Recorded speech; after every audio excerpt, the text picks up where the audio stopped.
Give us any chance, we'll take it. Read us any rule, we'll break it. We're gonna make our dreams come true.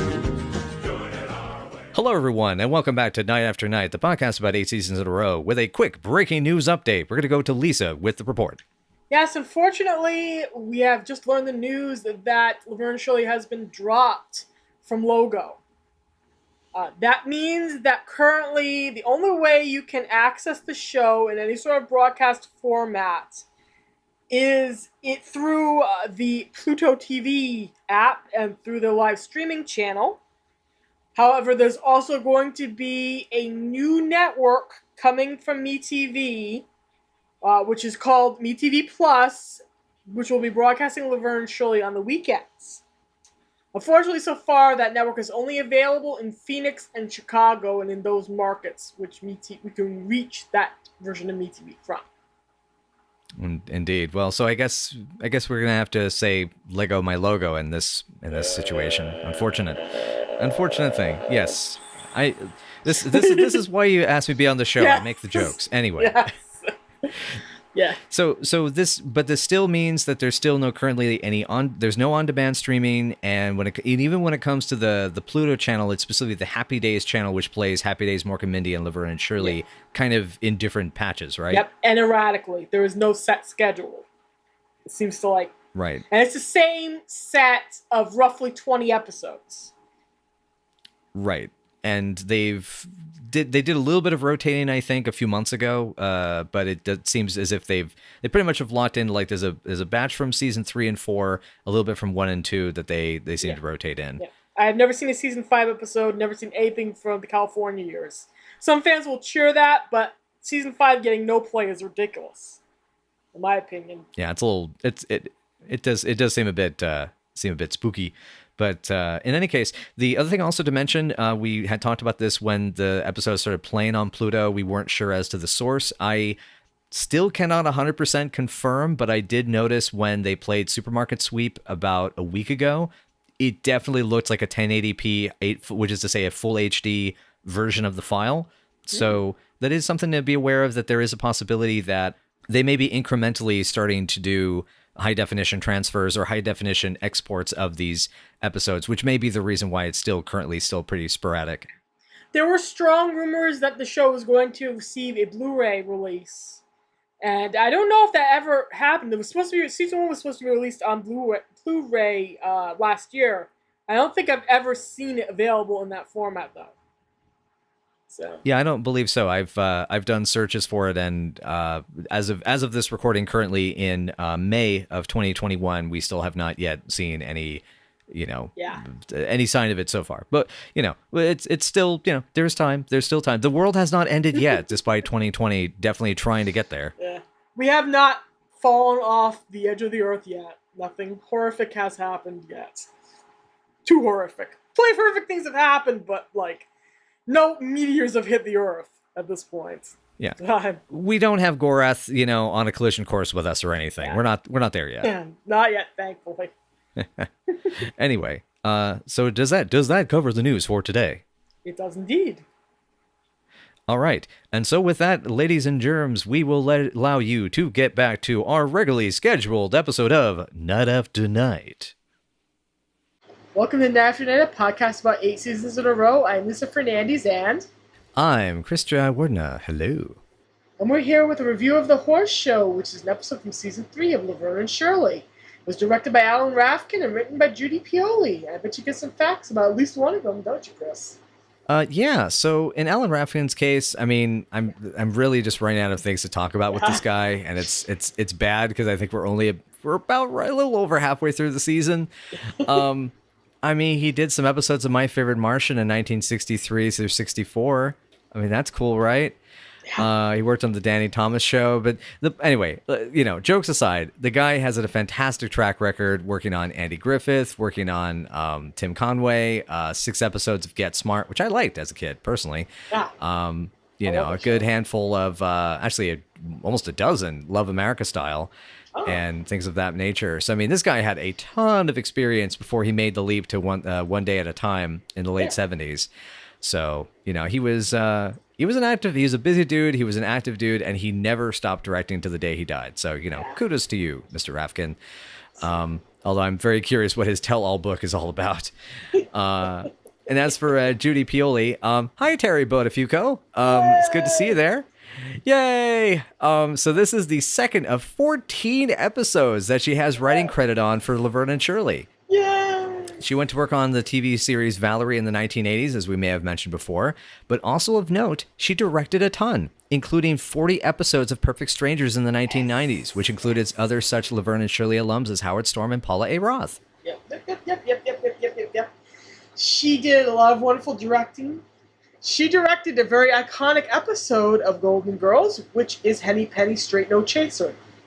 And she's had a long list of good credits. And she's... Right on. She kind of sharpened her teeth on Laverne and Shirley. This is one of a lot of really good episodes that she did. She wrote Lenny's Crush, and we'll get there in season 4. Okay. And here's what this episode's about. Shirley brings home Buttercup, Mr. Pioli's workhorse, because the man was threatening to have the animal destroyed. Naturally, the girls can't keep Buttercup in their tiny apartment, but Shirley, who's hyper-attached to Buttercup, thanks to fond childhood memories she harbors of him, hopes to find the horse a nice place to retire.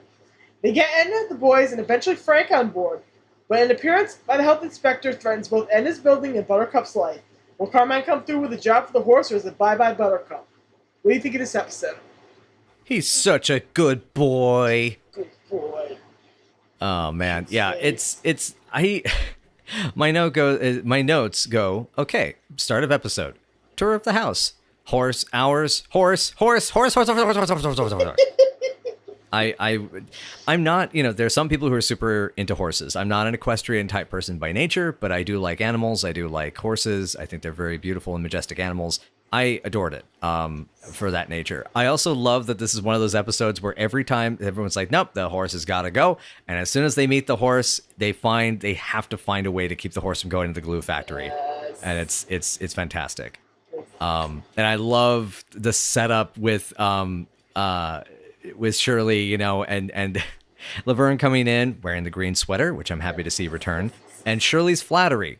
And the favorite dish, the chicken a la key, and oh god, and there's some delightful bits through the whole episode. It feels strangely like a very small one, despite the fact that there is a lot of dialogue and a lot that goes on in it, though.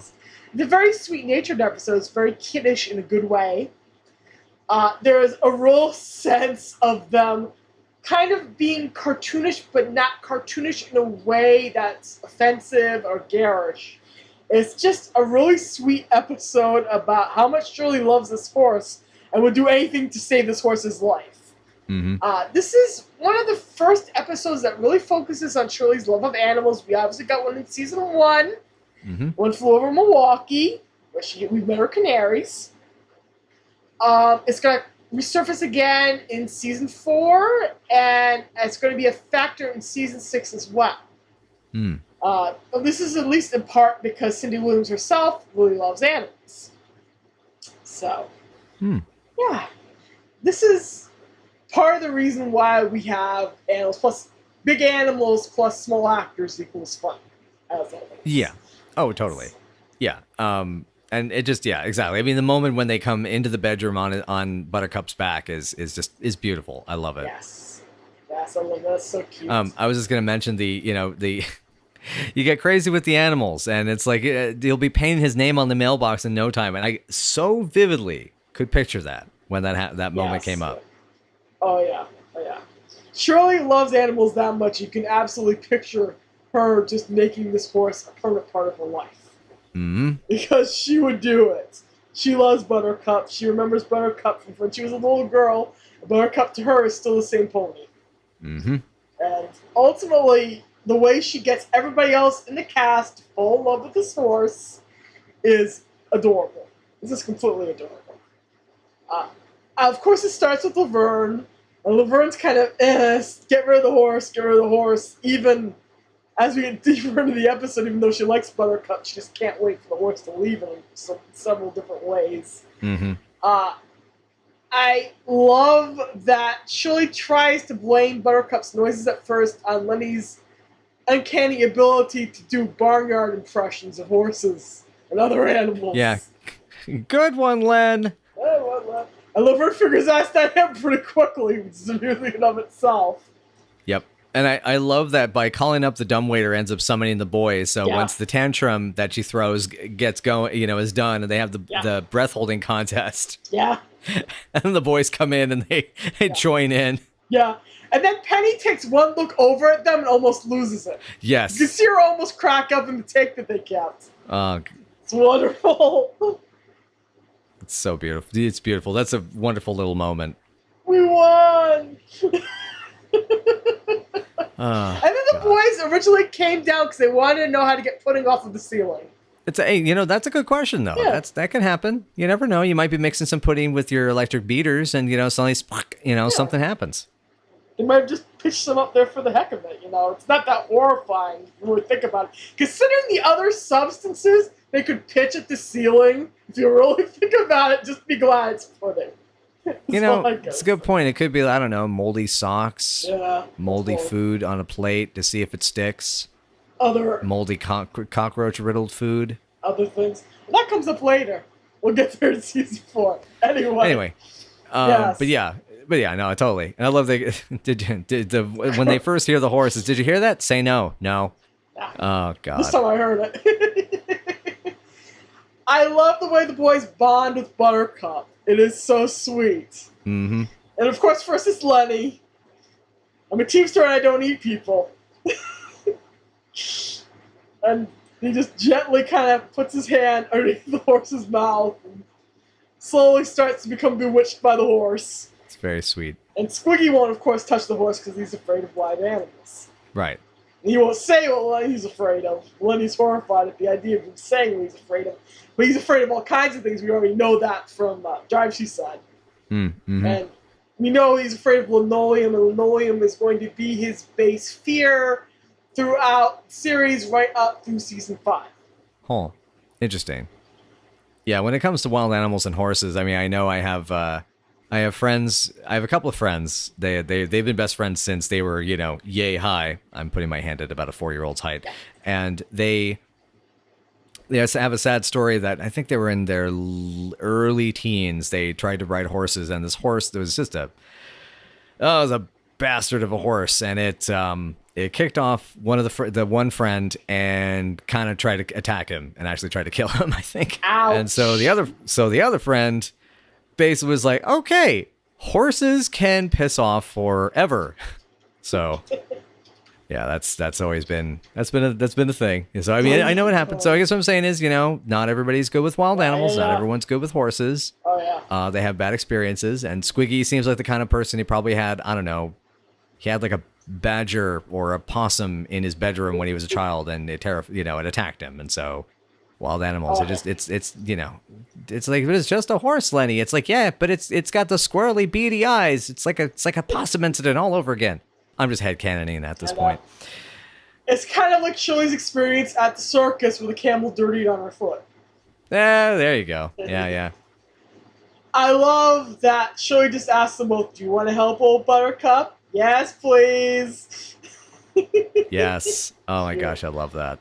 Yep. That whole scene is great. And then this is my bedroom when the boys, and Lenny bites his palm. Yes. Very slowly. It's a slow motion palm bite, the idea. This isn't the first time I love even how they run out of the room. They want to help Buttercup. It's, I think we got some cherries up at the house. They're fortified, and they want to ride them up to the second floor. Yeah, so cute. That's adorable. That's absolutely adorable. Oh, I love it.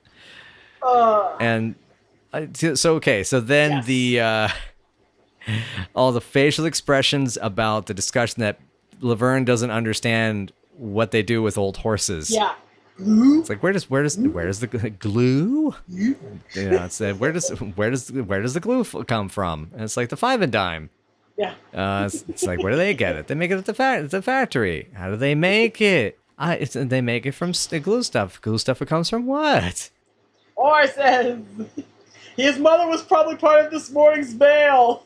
Oh God, my mother loved the manipulation of that. Yeah. I love him. Oh, that was great. And then the health inspector shows up. Yes, the guy who looks like he came out of a Rocky and Bullwinkle cartoon. Yes. He's very Moose and Squirrel.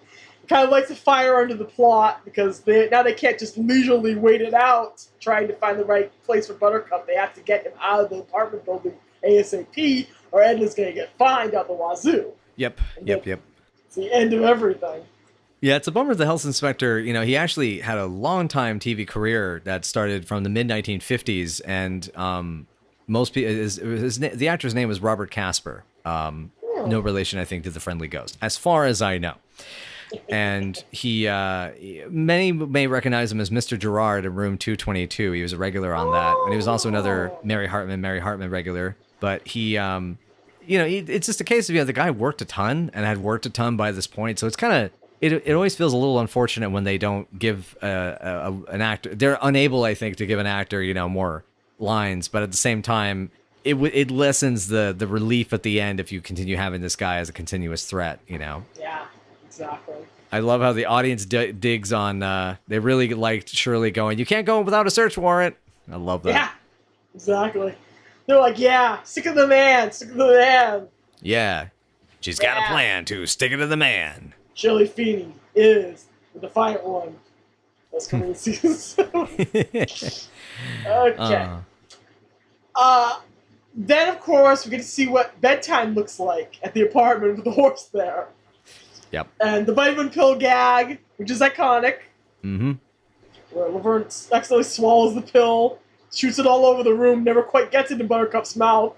Yep. But that's a beautiful bit of physical comedy. Yep, it's a good bit. Timing's good. And then shooting down Fabian's picture off the wall. Yes! And then Shirley calls her selfish for accidentally swallowing the pill. Yep. God, they're trying to take shots at the mouth like that. It reminds me when I try to kill spiders with an airsoft gun, which doesn't go very well. I've only successfully done it once. You know what it reminded me of? Have you ever seen that infomercial where you load a gun with table salt and allegedly you can use it to shoot flies? This is an actual thing. I mean, I've heard of rock salt, but what the hell? Oh, I know which one you're talking about now. Yeah, that infomercial for the product that you use the salt in like an air pressure thing. So the PSI is just enough to kill the fly, but it's not going to damage anything. The bug assault is what it's called. Bug assault, yep. Yep, that's what it's called. And the infomercials for it are kind of hilarious. But, yeah. Back on track.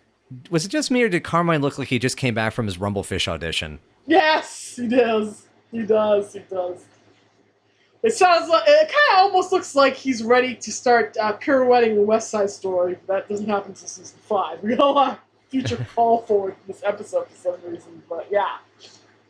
His bandana, his whole look was very, very, very West Side Story and all that jazz. Really, honestly. Mm-hmm. I was gonna say I love the boys doing full cowboy outfits. Just to come in and tell the girls that they found spot the Buttercup in the rodeo. I love it so much. That's the howdy doodies.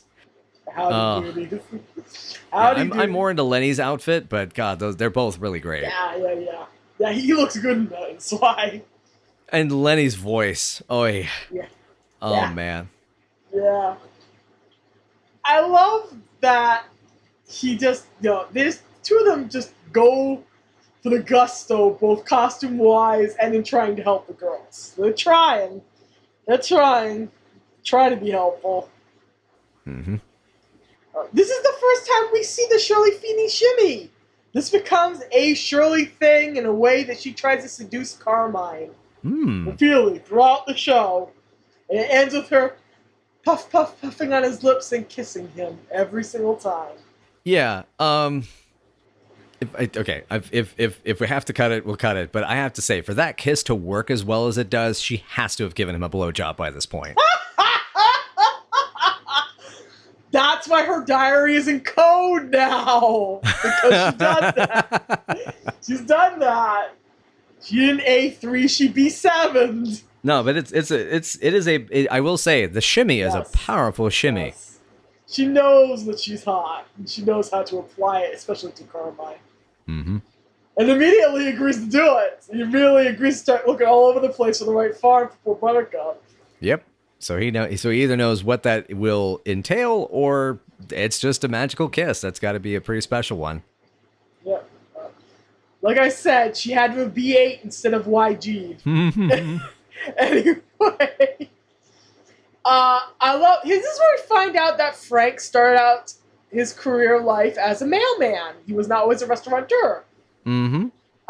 And the way Shirley compares his experience as a hardworking guy trying to make his way in the world to Buttercup's life of servitude to Mr. Pioli is really nice in its own way. Yeah, the build up to that is great. And it's like, yeah, I remember Buttercup watching him carry those heavy loads up and down those hills. You're going to retire soon, aren't you, Pop? And there's that pause and nobody touches Buttercup. And Nobody touches Buttercup. Nobody touches Buttercup. That was a great moment. yeah, and just hang around down by the pizza bowl for a while. Yeah. Yeah. It's good. I'm trying to imagine how that works. But if they have the closed off back alley, for loading or what have you, I mean, that could work, Yeah. It's messy, but it could work. Well, if Mr. Pioli could have a horse going up and down hills all over Milwaukie, then he could probably keep the horse somewhere in that area and stable them temporarily. Yeah. So Yeah. there's got to be someplace nearby where you can stow a horse. Certainly. It's very, very tenuous, Mm-hmm. but it's a little bit of a possibility. Which then I guess gets us right onto the farm set and that Yes. nice little B-roll in the countryside and Yes. Laverne's amazing line. Lots of fresh air, lots of grass, lots of cowboys. I wish I was staying here. I love that the sweetness and innocence of the girls saying goodbye to Buttercup is completely contrasted with the mental image of the boys trying to milk a pig with a milking machine. I didn't think of it in those sort of terms. I was so focused on just trying to keep up with my note taking. But wow, yeah, Laverne directly says I'm trying to milk a pig.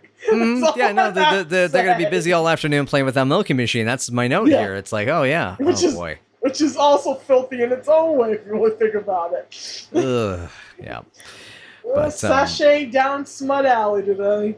yeah. But back onto the sweetness though. I love Yes. Shirley's little time to say goodbye to Buttercup. It's a really special moment, and I just like it. I've known you since we were both little. You just got older faster than I did, and it was really cute. And and what is it? It's like when she doesn't have a date? It's like, not that I can't get a date. I can get a date anytime I want. It's like, yes, Yeah. of course, sure, Jan. Is he named George Glass too? See, I know my 60s sitcoms too. God, Shirley is so precious. Oh, yeah, Oh that's good. my gosh. And And the then you tag. get to the. Oh, yeah, sorry. Go ahead. Go ahead. Go. I'm just gonna say, tag scene is good. Tag scene is good. it I is. love the superstitious Shirley with the horseshoe. Don't put it up that way. I like it. I love that the boys try to flop on them in the hay, and then they get Yeah. talked out of it by false talking horses that the girls are voicing. Mm-hmm. Oh God, and Lenny's jump when he Yeah. God, his leap. Yes. How did Michael do that with his body and not die? God, That's yeah. my question. His limbs just flailing out, and the way he just manages to somehow stay on his feet is just, it's impressive. I love it. So it. good. Yeah. Talking horse, and it speaks 2 languages. Yeah, he speaks the languages. I'm gonna find out. Man, You No, think it's- that's fair it's so to the good. girls? So good.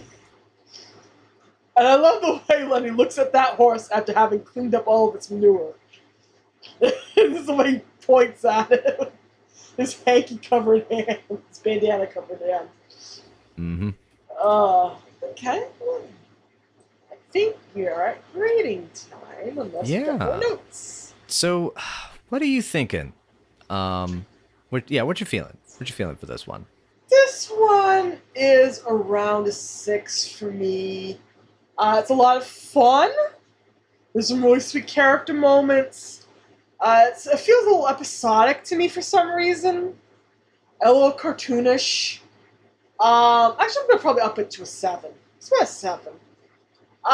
It's sweet and it's cute, and the character bits are very nice. And if you're soft for Shirley Feeny at all, you'll be soft for this episode. Yeah, exactly. Certainly. Yeah, my mom really liked it, and I'd say she liked it. She wasn't like, she got the laughs when she needed to. She felt it was sweet. And for me myself, like I'd give it about like a 6.5 to a. I was thinking 6.5, but I think I might take it up to a 7 as well. I mean, 6.5, I think, just because, as you're saying, it's a bit episodic. It just feels a little short for me. And I don't know where the time goes, but the timing of it feels a little odd. Like, it feels like it's shorter, less happens than it should for an episode about this topic. Yeah. It kind of feels like it needs something to kind of sew it together, and it doesn't quite happen. But it works. It works in its cuteness. It works in its character development. It's cute and it's fine. It's a nice mid-level episode. Indeed. Cool. All right. Cool. Well, thank you so much again for everyone for joining us for this episode of Night After Night. And if you would like to know more, please join us on Night After Night PC on Twitter, or you can find us at Night After Night Pod on Facebook, on the Tumblr, on the Patreon, and on the YouTubes, where most of our episodes are up. Anyway, so I think that's the main outro of like how you keep in touch. It'd be great to hear from you all. And so things have been kind of going a little faster these episodes lately, but I think we need to kind of mellow out a little bit. What's our next episode here? In a very nicely written episode, Edna's developmentally delayed daughter, Amy, falls in love with Lenny, and the two of them face scrutiny from everybody around them. This is the slow child. Cool. Well, hopefully you'll be joining us for that episode. It will contain some... the episode itself in question does contain some rather dated and not very sensitive, I should say, perhaps, descriptions and discuss. It's a heavier topic. Yeah. It's sensitive for the 70s. The 70s, they put it sensitively. Exactly. For the 20s, no. 20s is very outdated. Yeah. For the 2020s, progress has been made. Anyway, so we hope you'll join us for it, and thank you again so much for listening. Bye, y'all.